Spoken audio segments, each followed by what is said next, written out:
have 15 participants, and that's a good sign for us to get started. Colleen, you there?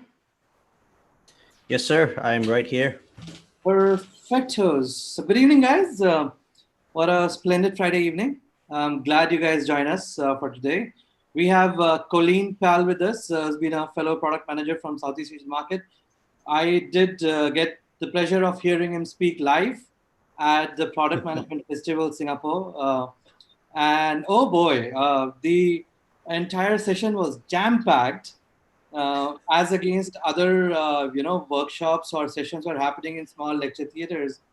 He was there in the main stage with about 200 folks sitting in there and not moving at all. And the energy in the room was way through to the roof. And I was like, I get to really got to talk to him and get to know what he's doing. He's more like a celeb in the Malaysian market. Colleen, over to you. Thank you so much on the first place for joining in today. And we can't wait to get you started. All right. Thank you so much, Sumit. So before I do anything, let me just share my screen. All right, Sumit, let me know if, and anyone else actually, if you guys can actually see my screen. You should be seeing, yep, it's available. Yeah. All right, fantastic. So first of all, good evening. One second. Sure. Started, guys. A small request.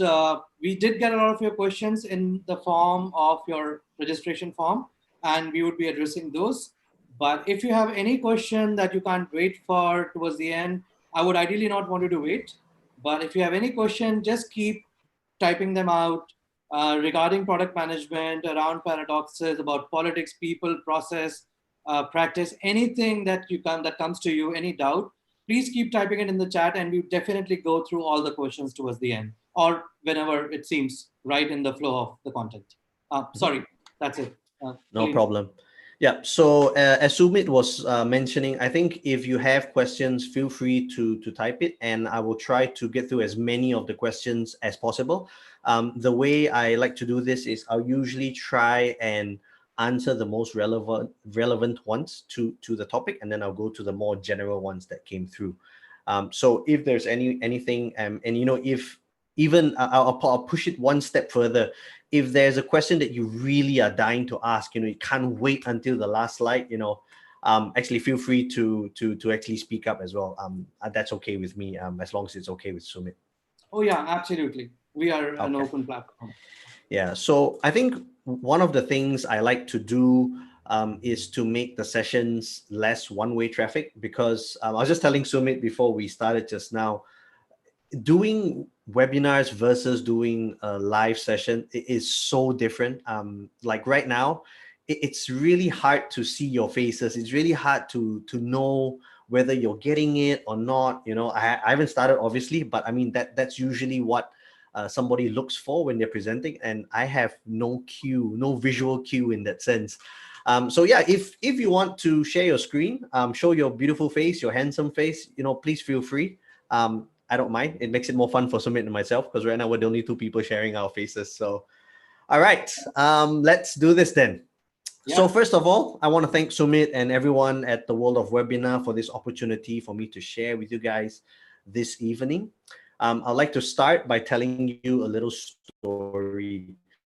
So we're doing this right now, and this session almost didn't happen at this particular time, right?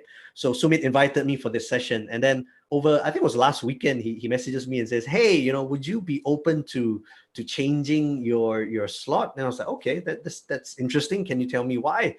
And he actually said that, the last session that we did on a Friday at around this time, we got a lot of feedback from attendees to say that, some of them couldn't make it because they had their final meetings of the day, and it was a bit hard for them to join.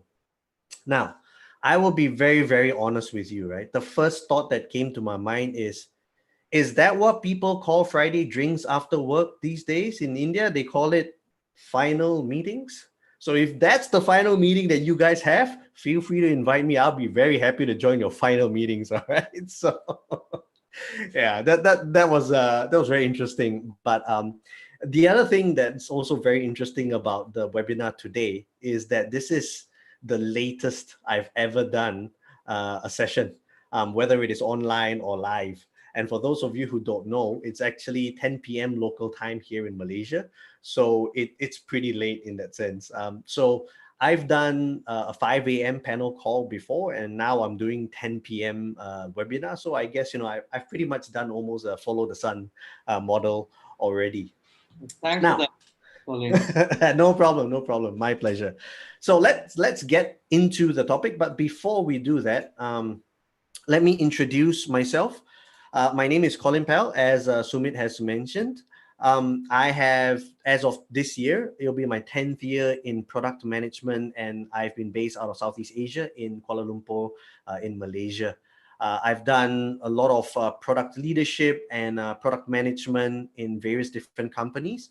I was previously the Chief Product Officer for CaterSpot, which is the top B2B food catering platform for Singapore and Hong Kong.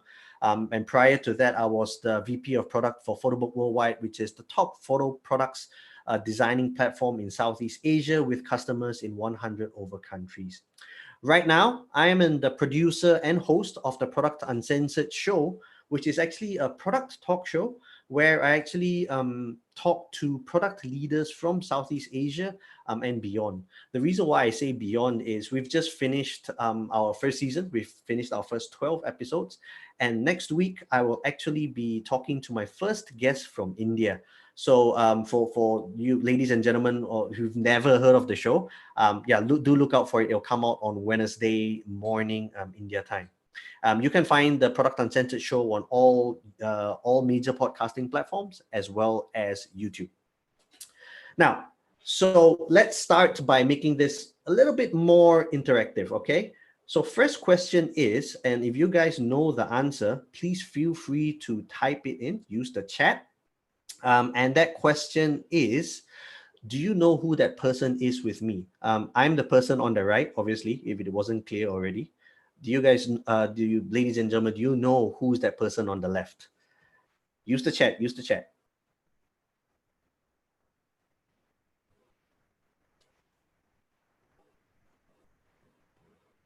All right, let's see who's got it. Fantastic. So to Magesh, you get 20,000 points. Okay, I don't know what you're going to do with the 20,000 points, but you get it free from me anyway. And for Sandesh, yes, you can remove the question mark and you'll be right. That is actually Marty Kagan. This was when he was speaking in Singapore. I had the opportunity to listen to him speak. It was a great privilege. I managed to, obviously take that photo with him. So that was fantastic. So I'm going to be asking questions off and on during the session just to keep it a little bit more interactive. So it's not so boring for you, not so boring for me. So please, give me your utmost cooperation in that sense, and we'll make it fun for everyone involved. So when Sumit actually came to me and said, hey, Colin, would you like to do a webinar for the world, for what WOW? I told him, well, you know what, since it's WoW Originals, I will actually come up with original content, an original webinar. And I was kind of trying to think about what would resonate with the audience. This is a very new audience for me, I'll have to admit. But I did try to look at some of the other sessions that he had. And I thought that it would be good to share from my experience as a product leader, as a product manager, and to talk about this topic of paradoxes. I'll explain a little bit more about paradoxes, but I think this is something that is critical to understand for us as product managers as well. I'm going to try to keep it slightly not so deep, but not too shallow as well. I'm happy to dive a little bit deeper if you guys want into some of these points. But yeah, let's see how this goes, and then we'll take it on from there. So let's first start with what is the definition of a paradox, right? Because the title of my talk is The Paradoxes in Product Management. So what is a paradox?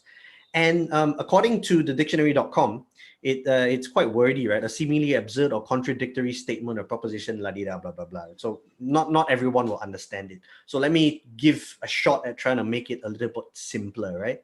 It's basically two opposing standpoints in the same sentence, which are true.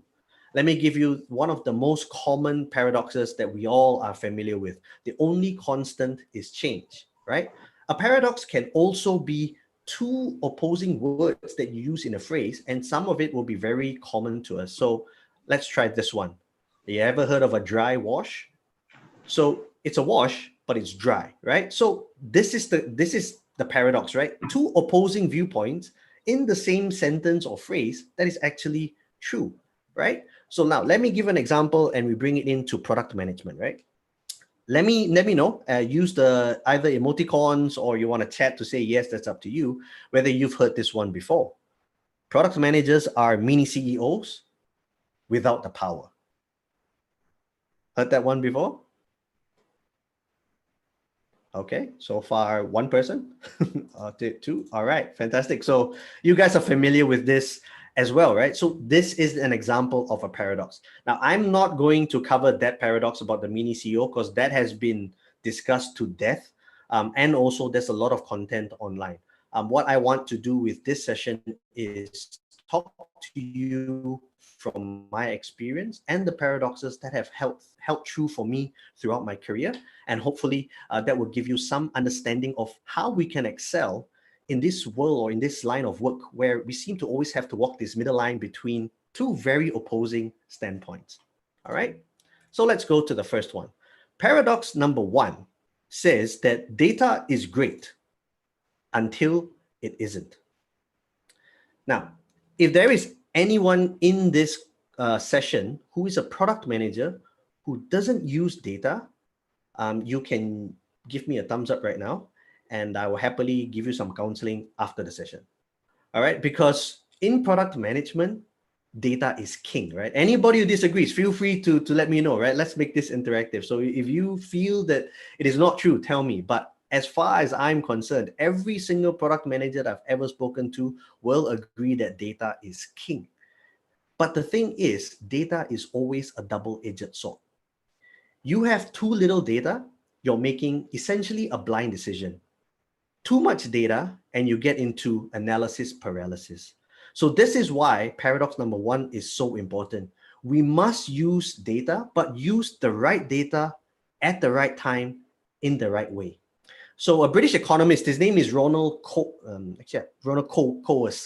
He said this, and I love this line, right? If you torture data long enough, it will confess to anything. And I can tell you that that is true, right?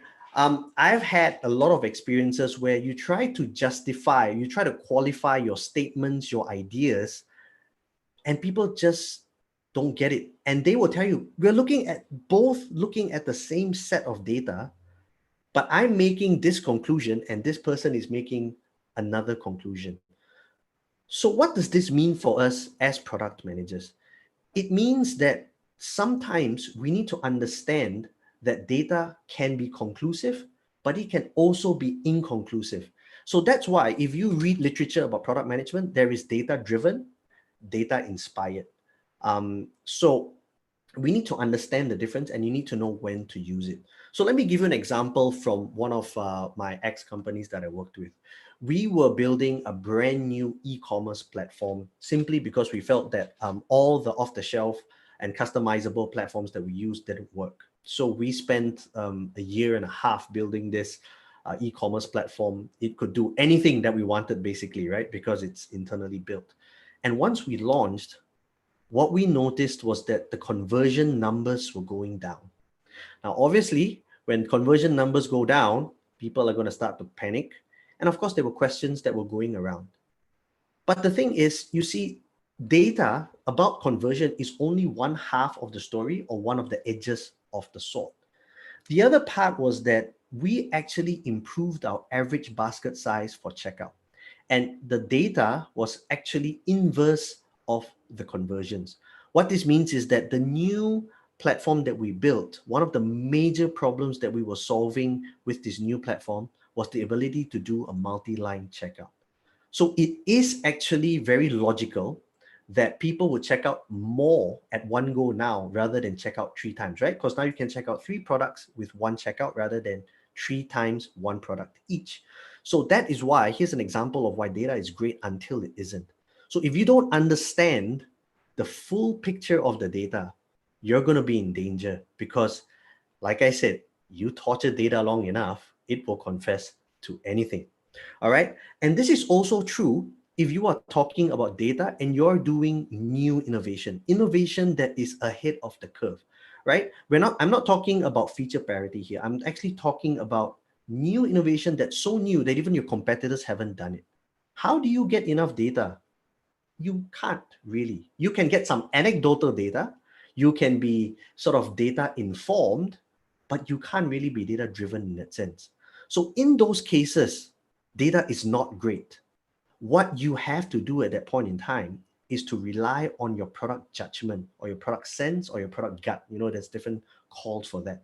And there is a place for data and there's also a place for product judgment. Very, very important. I'm not going to dive into the details, but I would highly recommend that you read this book called The Innovator's Dilemma by Clayton Christensen. He actually covers the scenarios where the features or the deliverables were ahead of the curve and they had to wait for technology to catch up so that there would be a change in behavior big enough to change the way things will be. That's when you get data. So this is the first paradox that's very important, which is data is great until it isn't. Second one, your job title says product, but your most valuable asset is people. This is, really, really ironic, right? And again, feel free to give me a reaction if you are a product manager who doesn't need to spend time with customers, or you don't need to spend time with your colleagues as a product manager. I think that is almost unheard of. Every single product manager needs to spend time with customers and they need to spend time with their colleagues, right? Now, Martin Erickson is very famous for creating the Venn diagram, right? The three little circles where it has product management as the epicenter of business, technology, and user experience. Now, I'm going to ask you a question. What do you think is the most common denominator among those three circles or those three groups? It is people. Now, what about when you're doing user research and you're trying to understand user behavior? What is the most important variable in that exercise? It is the people, right? When a project deliverable is good, you delivered value. It went according to plan. There was very little hiccups. Everybody did well. It is because the people worked well together, right? So even though the title of us says, product manager, product owner, and I'm not going to get into the debate today, but whatever the title is, always product something. We seem to think that product is the main word, but it's not actually. It's the word that's not in there, which is the people, which is very, very important. So why am I bringing this up as a paradox? The number one thing is because if you think you're a product manager that can get away with just being very eloquent in your writing, it is not sufficient. I can tell you that. And again, the temptation these days, with everyone, many countries being in lockdown, work being remote, is that, hey, we just need to write better. Not true. I would actually argue and say that even though we need to write better, and that's true in a remote sense, nothing beats proper communication. That's why I don't know about you guys. I keep hearing stories of product managers who keep telling me, man, I go on so many Zoom calls that the word Zoom fatigue is actually a thing now. Actual Zoom fatigue, right? Because they're not just typing it out. They want to have proper conversation, and the communication is very, very important. I had a product manager in my team once who was seeming very fantastic at writing user stories, requirements. And for some reason, right, the deliverables, and this was many years ago, by the way, this pre-COVID, right, pre-everything. And the deliverables were always wanting, not up to scratch. And even the team had issues, communication issues. And this was strange to me because this person seemingly had it all. And then it was when I started talking to the engineering team that this person was working with and observing a little bit more diligently that I realized that while this person was really good, meticulous, the communication part, the interaction with the people, the team members was lacking. So when they did their planning, when this person was trying to explain, to tell the story of why we needed to do this, there was a lot of assumptions that were glazed over that weren't covered, which meant that it led to a lot of miscommunication, right? So this is very, very important that if we don't understand or we don't learn how to interact with people, both internally and externally, This is a paradox that we will never be able to cross. Now, the question that usually comes out of this is, wait, Colin, I am introverted. I can't do this. That is not true, not true. I've interviewed at least two people on the product show, the Product Uncensored show, and both of them are very, very high-ranking product leaders in their country, in their companies. They're actually introverted. And the thing is, they still understand that the important part is the people, right? I've had one who studied in the Silicon Valley, went back home to his home country to lead the product. Now, he understood that even though there was going to be a little bit of a language barrier, he didn't let that stop him actually. He took that into account just so that it would be a better way to approach it and there would be much less miscommunication. So this is the second paradox that we need to talk about, which is the asset is people, okay? And this is why, sorry, I forgot to cover this before I go on to the next paradox. This is why empathy is crucial, right? I'm a big fan of product managers sitting in the call center or with their customer success team, picking up calls or at the very least listening in on these calls. You know why? There is nothing more raw than when you get yelled at from the customer, when you get yelled at from a very, very angry client that is not replicable when it comes to you from the customer service manager. Because when the customer service manager comes to you, they're very polite. But the customer, they're going to give you an earful, which is unfiltered. And when you understand that, the pain that they're going through, you fall in love with the problem. That makes you a better product manager. All right. Now, let's move on to the third paradox. The third paradox says to focus on delivering value, fix the process. Now, this paradox is actually a continuation of the previous paradox, right? And in my previous experience, right, I found that in order to consistently deliver value, you will find that what's broken or what's not working well is actually the process. Because when you understand the people, then the next step will be, okay, now how do we get into a working relationship that works well for us? How do I get to understand my client well enough, frequently enough to understand what they're thinking? So there needs to be the process. And I understand. Process seems to be a bad word, especially for people who are in early stage startups, right? You're all about the hustle culture, getting shit done, and this process stuff. Oh, I don't like it. And it's easy to not talk about process in that stage because number one, usually the team is small, right? 5 people, 10 people, 20 people. And number two, they're usually co-located.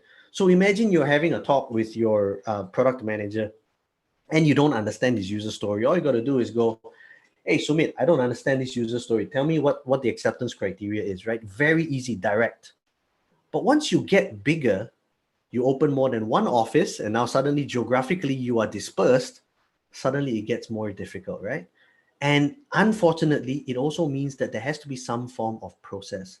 And process, let me just tell you, every one of you, is not a bad word.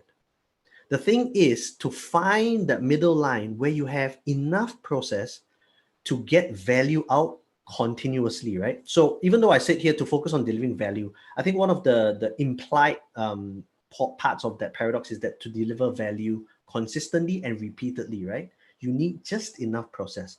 But that process cannot take over all the good stuff that you've had before there was that process. So for example, if team autonomy was something that you used to have, you got to make sure that the process that you fix in order to deliver value doesn't take away from that.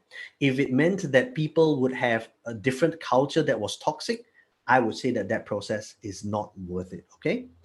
So let me tell you a story again from my experience of how this has featured in my line of work.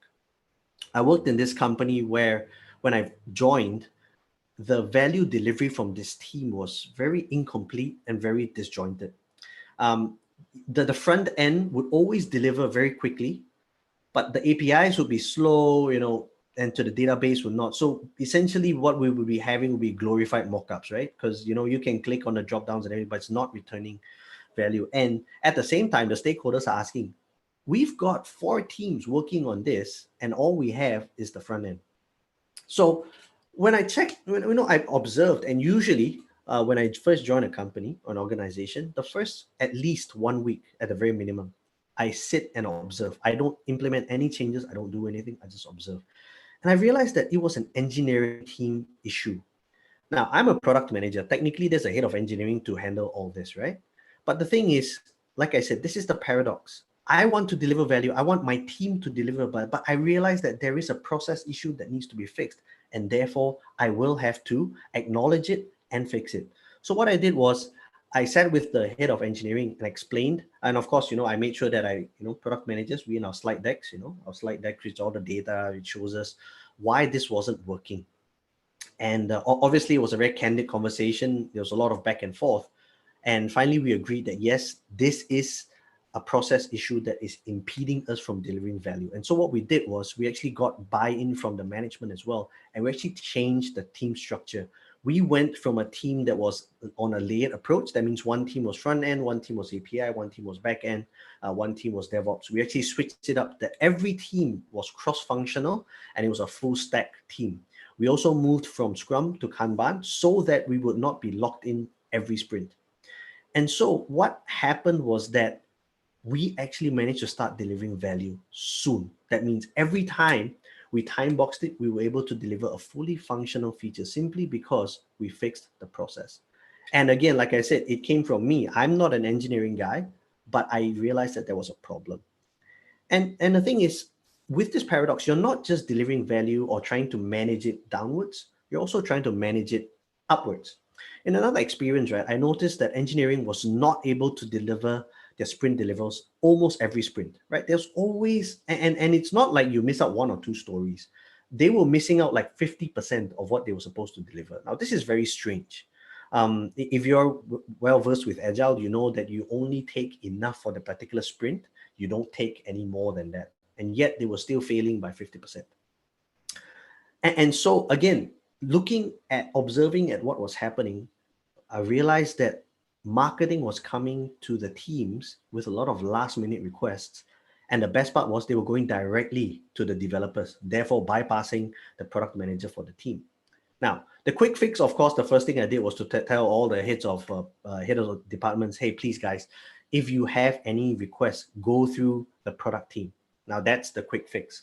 But I also realized that there was a bigger problem at play, that for a long time in that organization before I joined, there was no cohesion at an organizational, at a management level.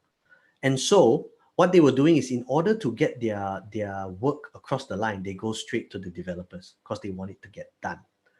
So what I implemented was a new process where we would do quarterly planning, and I made our backlog transparent to everyone so they would know what is happening now, what we've done, and what's coming up next. And so we were managing to not just deliver value for our own team, for the product team, we were also delivering value for the marketing team, for the customer care team, because they were always aware. And an indirect consequence as well is people planned ahead, because now we're doing quarterly planning, right? They're not planning like, hey, I signed a deal now, and then I tell you tomorrow I need it next week. They started talking to integration partners to say, hey, I need to talk to the product team first. So it's very important that when you want to deliver value, you'll probably find yourself trying to fix processes as well. So this is the third paradox. Let's move on to the fourth paradox. The fourth paradox states that you are a problem solver who won't fix all problems. Now, this is very, very important. And again, it follows through from the first three paradoxes that I was talking about. A product manager who is not fixing problems, we're in trouble. In fact, if there were no problems to solve, actually our roles would actually be very redundant. But it is very critical that even when we are solving problems, we are not solving every single problem that we come across. Now, earlier on, I talked about developing empathy for our users and customers. Empathy is important, but it does not detract from the fact that we need to be ruthless at prioritization. And in order to be ruthless in prioritization, you must understand the problem space well. One important aspect, right, of this paradox is that when you try to solve all the problems, you tend to start with the easiest problems, and then you realize that you are continuing to solve small problems raised by the customers at the expense of solving real problems for our customers. Now, the temptation is that these small problems are usually relatively easy to do, but they're not as high value, but they're easy to do. These low effort, low value endeavors, there's actually a term for it. It was coined by this person called Hunter Walk. It's called feature snacking, right? And maybe Sumit, I'll share the link later on with you. It's actually taken from an article from Intercom, actually. So I'm going to read it out to you. Now, the work is easy to justify because it only took 30 minutes. And when it achieves nothing useful, it is easy to excuse because it took us so little time. This is not strategy. This is flapping. Do this enough times and you will grow an impact team that doesn't achieve anything. And this is why we need to be problem solvers who won't solve all problems, right? I remember I had this CEO who would continue. Wait. Let me phrase this as a question, right? For those of you who have experience in startups and scale-ups where your CEO is still very hands-on, do you realize, right, that the CEO always finds bugs that nobody else can find? Always. You can have the best unit testing, you can have the best QA team, and I guarantee you, your CEO or founder will find this bug that nobody else has thought of. It's always the case. So anyway, all my CEOs that I work for are like that. And this one particular CEO, he would always send me emails or Slack messages to tell me about what's happening and, you know, to tell me, hey, this is something that I found. Now he always goes and sort of qualifies it by saying, hey, Colin, I know, you know, I'm sending this to you, but you don't have to work on it. But of course, there will be a few of these issues that are his personal bugbear that he would want to get fixed. And he always come and say, hey, Colin, can you get the team to fix it? This is something that's quite simple, right? You know, if we did this, we'll get that and get that. So I actually showed him that article from Intercom, from Hunter Walk, to sort of educate him about feature snacking. And what I did after that was I actually started getting into this habit of showing him what he has highlighted versus what we had previously discussed as our quarterly planning, and say, hey, do you think there's anything that you've mentioned here that is more important than the things that we'd have planned? The answer was always no. He'd always go back to, yeah, you're right. And so the thing is, we must solve the real problems for our customers. Okay, this is the paradox. And brings me to my final paradox, which is be stubborn and flexible. If some of you are wondering why this sounds so familiar, it is because this is actually an adaptation of the Jeff Bezos quote. His actual quote was, be stubborn about the vision, but be flexible about the details. But the thing is, I modified it because I wanted it to be brought into everything that a product manager does and not just be narrowed to things like vision. What I mean by being stubborn and flexible is that there are things that we will stand for as product managers that is non-negotiable. I call these principles, your product principles. Then there are other things which are open to interpretation that you can discuss. That's where we can be flexible. Now, in my line of product leadership, my experience, right, there are always a few things that I will never compromise on. One of it that I'm very, very passionate about is culture, which includes the autonomy and also ethics. So, in fact, for I think the last 3 companies that I joined, I always tell the CEO, I need you to understand that I'm not just joining for just to do my own work. I'm always going to have tunnel vision and I'm only going to focus on that and nothing else. I'm actually very passionate about culture, and I think it's important that you understand where I'm coming from as well. And ethics is one of them. So those kinds of things, I'm extremely stubborn. I'm not going to budge on it. In fact, there was this incident where I had joined this company not very long. And one day I heard, this is top management, by the way, this one top management person yelling at this software engineer. Now, this call was on a speakerphone, right? So it was loud and it was so embarrassing for this software engineer. I didn't know what else to do. I'm the new guy there, right? But I just went there, jumped, got connected to that call and actually tried to de-escalate the situation, tried to understand what the problem was. And once we found out that, hey, there is a way that we can fix this, it's like, okay, look, let's focus on the solution. Let's not focus on, finger pointing and things like that. That very evening, I actually had a one-to-one with my CEO, and I told him that if this is the kind of culture we will tolerate, this is something I'm not going to tolerate. I'm very happy to say that it never happened again after that. And the reason why I bring up this story is because after that, the team felt more secure. They felt safe that, they won't be penalized, like extremely penalized for any mistake that they make. I mean, we're product managers, right? Our success comes from our multiple failures. So if we get that line, shouldn't the engineers get it as well? So I'm stubborn about that. Now, what am I flexible about that? I'm always flexible about ideas. I believe that ideas can come from anywhere. It's not my job, and this is a myth. If you as a product manager or product person, you believe this, please, this is a myth. Not all ideas come from product managers. Product ideas can come from anywhere. It could even come from your tea lady. It doesn't matter. And so the point is, and this is something, right, that I learned as I in the later years of my product career.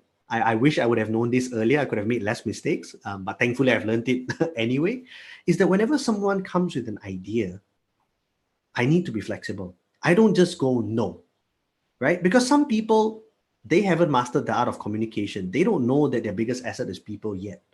So sometimes they're a bit brash with the way they come across with their ideas. So I've come up with these 3 things to qualify all ideas instead of saying no. In fact, I can think of not a time I've ever said no to an idea. Instead, I always ask these 3 same questions. What problem are we solving for the customer? How big is the problem that we're solving for the customer? Is it 5% of our user base, 10%, 50%? And finally, how is this differentiating us from our competitors? Because if it doesn't differentiate us from our competitors, it's only 5% of our user base, and it doesn't really solve a problem. It's a very easy answer that I don't need to say no. I just ask you the same 3 questions, you probably get the answer yourself. But the idea here is I want to be flexible so that I don't miss out on great ideas just because it's someone I don't think a great idea may come from. So this is very, very important to understand. We need to be stubborn and we need to be flexible. So in summary, these are the 5 paradoxes which I've laid out and I've talked through. Number 1, data is great until it isn't. Your job title says product, but your most valuable asset is people. The third one, to focus on delivering value, fix the process. Number 4, you are a problem solver who won't fix all problems. And the last one, be stubborn and flexible. Thank you very much for listening to me. And I want to open up this time for questions.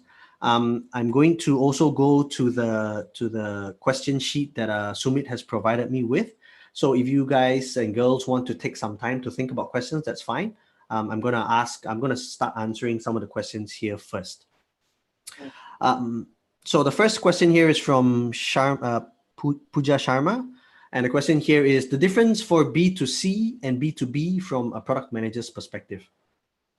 To be honest, right, Pooja, that is a very loaded question because they're actually very different, in my opinion and in my experience.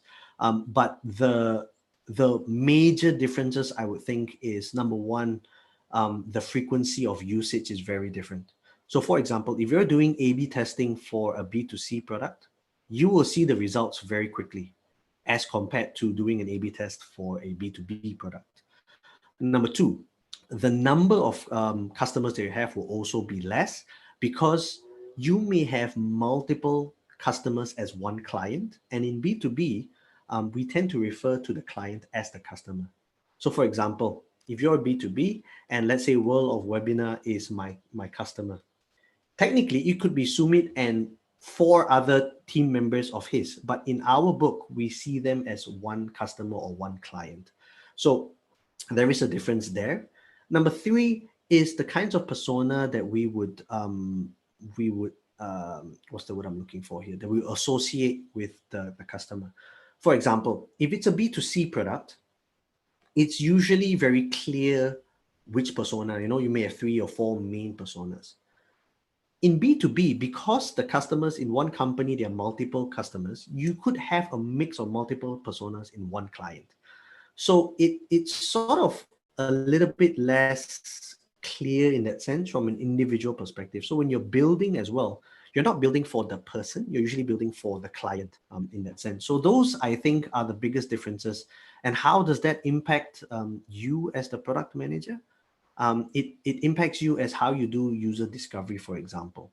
You might need to, your user discovery, it may not be a one size fits all, whereas in B2C, it's a bit easier to find that from a persona perspective. Like if it's persona A or user type A, you can build a solution for them, B, C. Whereas in B2B, you might need to build solution A, B, and C for one client because they're the 3 different personas encapsulated within that. Second one is, in terms of getting feedback, usually not so easy, B2B side, right? Because B2B are always very busy people, big contracts. So when you ask them for their time, not so easy. B2C is usually a lot easier in that sense because they are the actual people using it. So these are some of the differences. Before I go to the next one, any questions from anyone? Rohit has a question coming in. Rohit, you want to say it out yourself? Yeah. So basically, I want to know about the point about engaging with people, especially in this remote environment, right? So if you have someone in your team who's stellar in written communication, but when it comes to having meetings, they take a step back. How do you kind of build a rapport with them, especially if you're new to a company or you're trying to build relationships with people? Are there any techniques which you can employ to kind of connect with them better? Okay. I'm sorry, who was that? Who asked the question? Rohit. Rohit. My name is Rohit, yeah. Thanks, Rohit, for the question. I'm going to try and answer the question, and then let me know if I'm missing the mark, right? So my understanding of the question is that, how do you build better relationships for people who are not as good in their communication? Is that right? Yeah. So Okay. their written communication is good, but when it comes to joining a meeting or talking face to face, they kind of take a step back and they prefer to write more than speak, right? Mm-hmm. So yeah.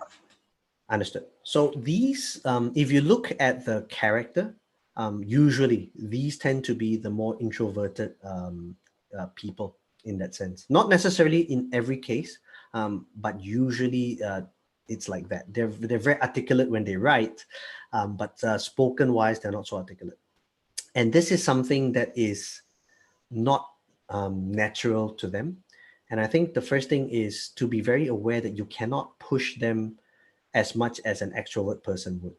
So for example, not everyone is going to be able to take on a webinar like me and, just go out there and speak, right? Even for me, I had to learn how to do this. So it's the same with them, except that you might need to be a bit more patient in that sense. So start with trying to give them small responsibilities that is not as, what's the word I'm looking for? Not so dangerous for them, safe assignment. So for example, so one of the things, I'll give an example. One of the things that I used to do with one of my teams, every week we have a team meeting, a product team meeting, right? And every week we will vote somebody to take charge of that meeting. When it started, it was always me. I was always chairing, hey, what's the agenda for today? Who's presenting what? Who's giving the updates? But what I did was I introduced a new facet to the agenda, which was we would always start the meeting with a game, 10 minutes, right? And somebody has to take charge, and that person has to take charge. So over time, you realize that by using a non-threatening method of getting them to take the lead in a physical communication, it spills over into the work that they do as well. They realize, hey, I'm not so worried about, speaking up during a meeting now. But it's something that, like I said, the key part here is to understand that it's not going to be instantaneous, and it needs to be something that you work on. Another way of doing this in a meeting is to always look out for those who don't give their opinion. So what I like to do, and of course, in a meeting like this, it's very tough because not everyone has their video cam on. But if you're in a company setting and you're working remotely, because I think that was part of your question, Rohit, I always say it is very critical that everyone has their video cams on. It's a matter of, I think, just respect and camaraderie in that sense, but it also allows me to see those people who are listening intently, right? Because you can see the video is there, but they're not saying something, and you don't know why. It's very easy to say, guys, Rohit, I noticed that you haven't given any suggestion yet. What are your thoughts? So it's less, they're not coming out on their own, right? It's sort of somebody helping them to come out. So they tend to be less guarded in that sense. So those are the two ways which I think is usually that I've done that I found helpful. Right. Awesome. Thank you. There's more questions. We do have questions coming in from the sheet that you guys have entered, but if you have more questions that you would want to ask right away, we are kind of running short of time. We're already about 5 minutes overshot our stipulated time. Anyone? So by the way, guys, just to make it clear, I'm okay with staying on longer. So I can stay on for, at 10, 15 minutes, that's still fine. And if there are no questions for now, I will still go through the other questions. I'll try to answer as many as I can. Perfect. One question which is very interesting, Colleen. Yes. This was asked by Rajesh in the registration sheet. Yes. How does Colleen improve his convincing skills? So this is actually a sort of easy and hard question, right? The easy part of the answer is that you work at it. You will never reach a point where you're there, because every time if you ever think that you're there, you will find that you're not, because there's going to be another character that you really just rubs you the wrong way in that sense. But one of the things that is very, very critical, right, actually goes back to the first paradox, which is data is great until it isn't. You need to understand what kind of language that person speaks, and you get onto the same frequency. So for example, I had this CTO who was very brash, very numbers driven, right? Very strong in his opinion. How I would convince him was that I would need to bring my data every time. This is why we need to do it. Look at the past, look at the past performances, look at the projections, everything like that. So that's very important. Now, this is different from if I were to speak to another person who doesn't really care about the data, but cares about the emotional aspect of things. Like this person wants to be heard. And this goes back to the last paradox, which is be stubborn and flexible. So this is where I turn on the flexible part. I was like, okay, give me your idea, tell me. And I try as hard as possible not to be brash or rash with this person. I try to understand. And then try to say, okay, you are saying this, if I understand correctly, here's what I think, right? So you are acknowledging the person's points and then talking in response to that. So you're not initiating the debate in that sense. So you go from there.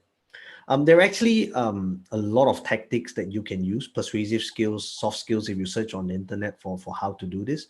To be honest, it is not so much a product management speciality. It is something that works for almost everyone in every line of work that requires you to communicate well.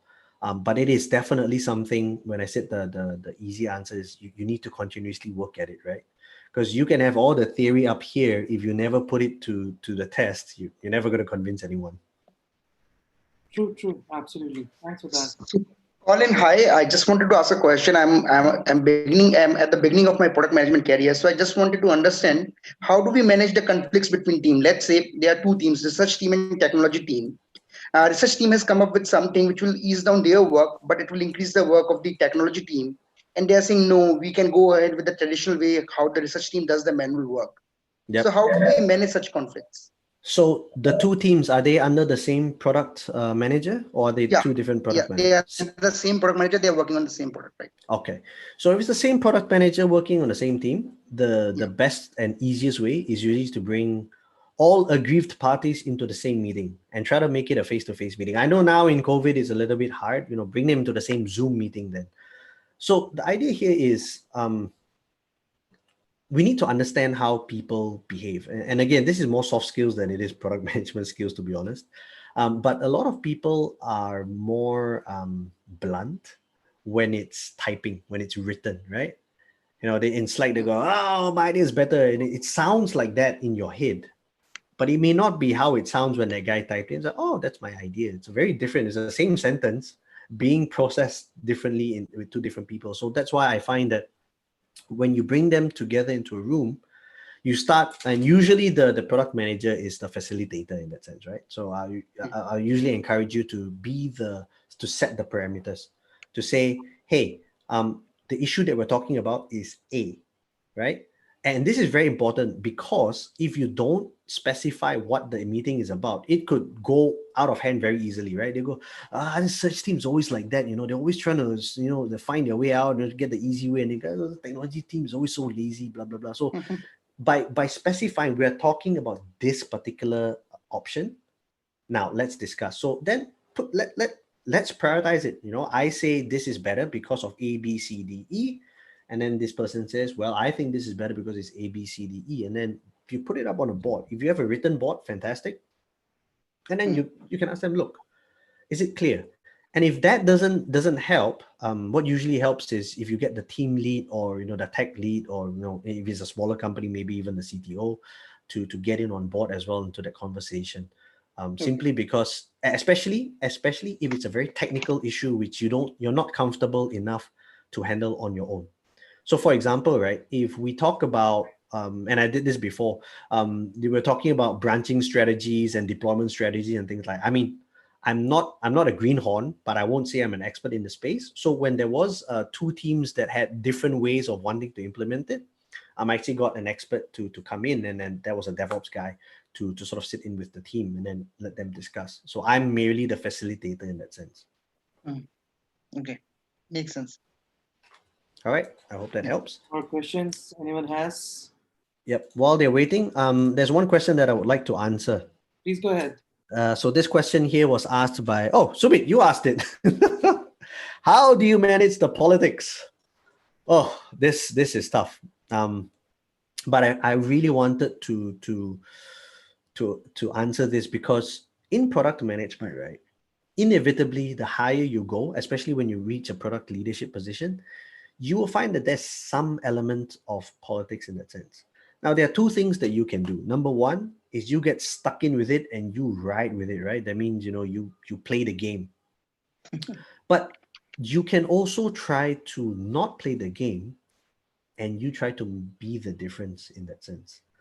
So for example, if there are two heads of departments who refuse to work with each other, both of them will come to you separately and whisper in your ear, one left ear, one right ear, hey, we need this, hey, we need that, right? Again, the idea here is transparency always wins. Bring everybody to the same table and goes, hey, we're supposed to be doing this. You're asking me for this. He's asking me for that. How do we deal with this, right? And I'm not here to tell you who's right or who's wrong. I'm here to tell you how we can work together. And the other thing is also build relationships outside of work. Again, so this part, I'm not very familiar with the Indian work culture. So this part, you might have to take it with a grain of salt, right? But No, we will comment over. Go ahead. Yeah, but in the Southeast Asian culture, right, food is super important to us, right? So like our lunch times are actually like 1 hour, 2 to 2 hours, depending on the company that you're in. And a lot of companies allow it simply because lunchtime is when a lot of work conversations happen informally. People, and this is actually going to come in one of the episodes. We actually talked about this. That's why it's so fresh in my memory. That when people are out of the office, right, they tend to be a bit more relaxed, and they can speak with less inhibitions in that sense.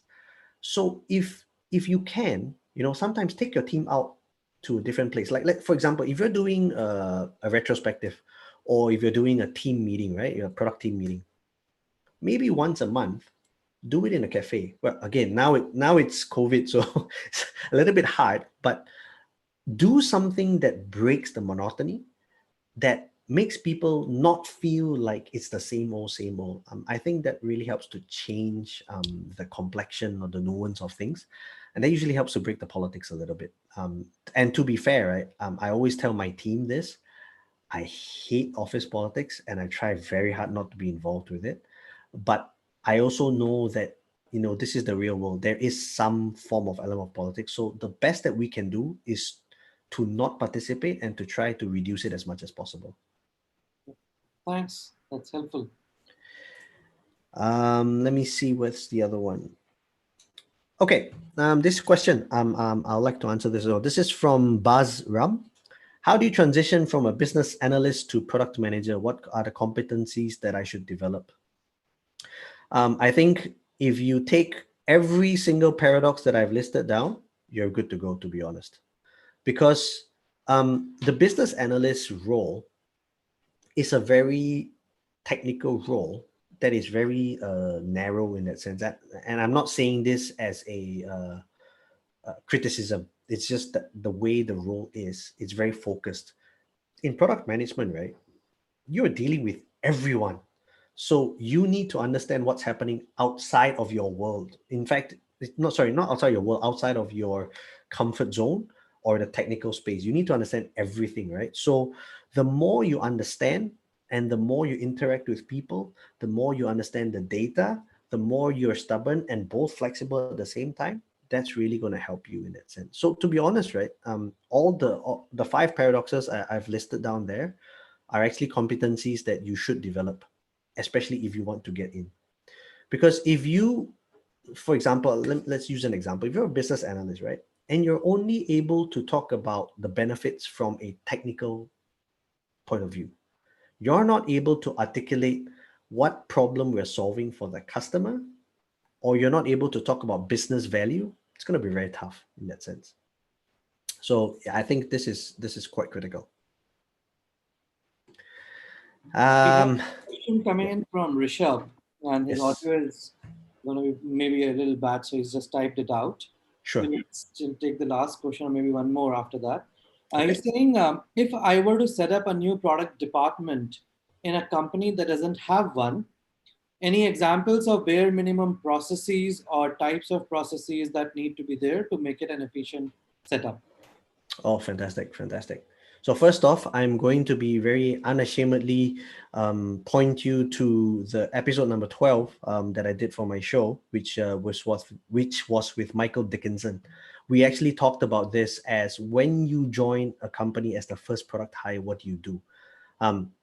Now, having said that, I'll give you an answer as well. I think the critical thing is to understand what is your role in that organization at that point in time. There is a difference between a first product hire that's trying to find product market fit. There is a difference between a first product hire that's supposed to scale the organization. So both are different. So in the episode I was talking about, Micah actually says, you need to understand the problem that you're solving. Again, so it always goes back to you're solving some problem of some sort. And I think that's what you need to do. So for me, again, I'll give you my experience. When I was with CaterSpot, I joined as the first product hire, the first product leader, and my role was to grow the team, right?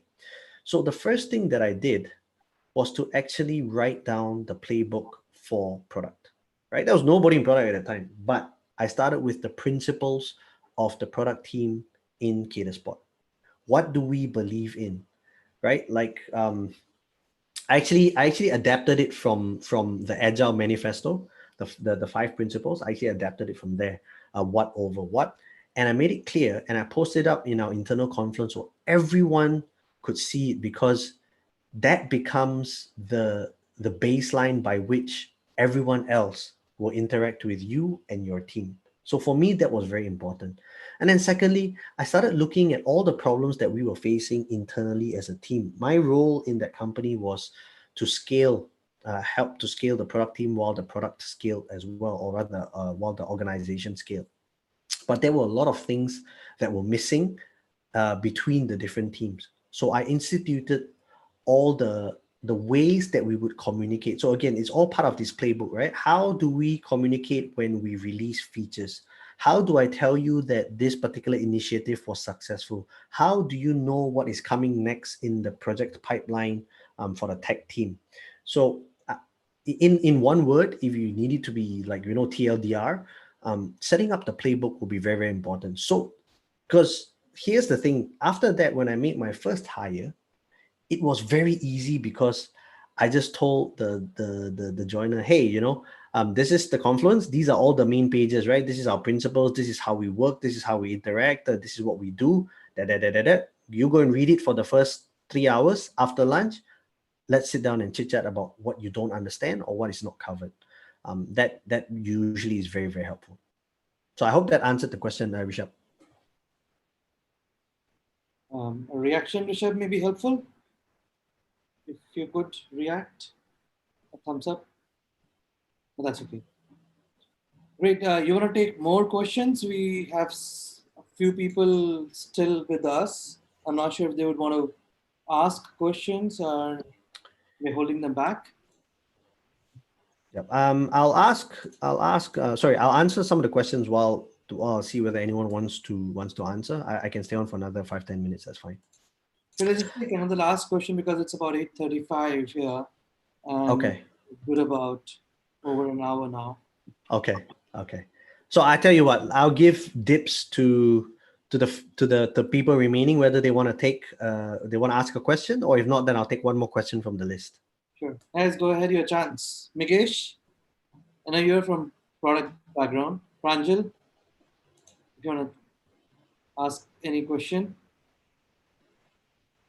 But do take a moment to give the feedback, guys. I've shared the feedback link on on the chat. Okay, no more. So, all right, so let's take the last question here. So yes. I like this one. This question came in from Rohit Thomas. I think he's still on the call, right? Yeah, he's on the call. Yeah. Okay. So Rohit, you asked this question, right? How do you see the role of product manager evolving in the next 5 years? This is a very interesting question. I think in the next 5 years, right, I think what we're going to see is that product managers are going to be more specialized, simply because more and more organizations are understanding the importance of the product role, and they're growing the product teams. So what I think would happen in the next 5 years is that product managers will be more specialized in that sense. Second one is that I would see design as being a very critical component of product managers' toolkit. So like, let's say 10 years ago, right, when I started product management, the UX role and the product manager is very different in that sense, right? But now you see it coming very close to a point where it's actually converging in that sense. Product managers are very good at their design thinking skills, and your designers are very good at product management skills as well. So I actually think that these two roles will continue to, I won't say one will take over the other, because I think that there is still a need to have it as a separate role, but I will see that there's a massive convergence there, such that it will be very hard for any organization to not have one or the other. So that's the second one. Third one, is there anything else that I would see happening? I actually see that there will be more product leaders that will be coming out from Asia, actually. That's one that I've said last year, I've said it this year, and I'll say it again. We have had a lot of product leaders that come from the Western world, the Americas, Europe, a more Australasia side. But now more and more you're seeing these big unicorns that are coming out of Asia. Yeah. And I think the reason why I say this, right, is because there is a very distinct way of product management in Asia that is different to the rest of the world. For one, the language variety is insane. Like India alone, how many languages are there? How do you localize, right? Hyper localization. That's insane. That's a big challenge, right? What about the thinking around community building and things like that? It's so different. So I actually think, and I'll say it as I'll predict that we will see more product leaders, product thinkers that are coming out of Asia in the next 5 years. I want to add to that one question, to the same question, Colin. Do you think that the next gen of product leaders that are going to come out would be more technology oriented or tech kind of know-how handy versus non-tech product managers moving up the ladder? I actually don't think it will matter. And here's why I'll say that, right? Because so like for our generation, right, for those of us who didn't grow up as digital natives, we grew up, especially if you're a millennial, right? You basically grew up and then you adopted the digital practices. For those who are much younger, the next generation, the next generation, they are digital natives. They grew up, they were born with a handphone in their hands, when they came out. So for them, right, technology and life is like one. So that's why I'm saying, like, in 5 years time, right, if you ask someone, are you technical, that question would sound pretty odd, I would think, for someone's like, yeah. And you couple that with no code strategies, you're coupling that with, like, all these very WYSIWYG type way of doing things where you don't really need code. And even code these days are so very spoken language style. Yeah, Yeah, I actually think that it will be a very non-issue in 5 years, to be honest. interesting. Well, thank you so much for that, Colleen. This has been an absolutely amazing Friday night for us here in India, and thanks for staying up late.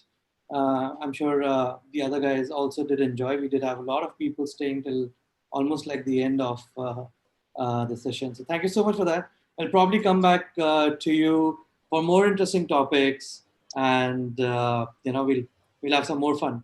Thanks, guys. Thanks for your time. Do give us your feedback. We would love to hear what we did right, or how can we improve, etc. All right. Thank you all so much. And thanks, Sumit. Thank you. Thank you. Oh, All Gopinath right. is joining in now. Wow.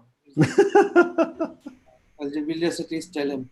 Hi, Gopinath. We just said the bye and the final sign off. I think you just entered at the last minute. Gopinath, you hear us? Yeah, I got caught up with office calls, so couldn't. I thought it was like I couldn't join. I thought it. Were you having your last meetings as well? I'm sorry, Gopinath. You have to watch the recording to know why I asked that question. I made a joke about The video it. would be available less than 24 hours on the app itself. So please check out the app and you'll have the video available. I'm not sure. Would you be able to send the share? Actually, the deck is not really that Yeah, huge. the deck is nothing special. Straightforward. So great, guys. Thank you so much. Thank you so much, Colleen. Whenever we meet, the beer is on me. All right. I'll be looking forward to it. Soon sometime, man. Yeah, I hope so too, man. It was good meeting you virtually anyway. Same here. All right. Thank you, everyone.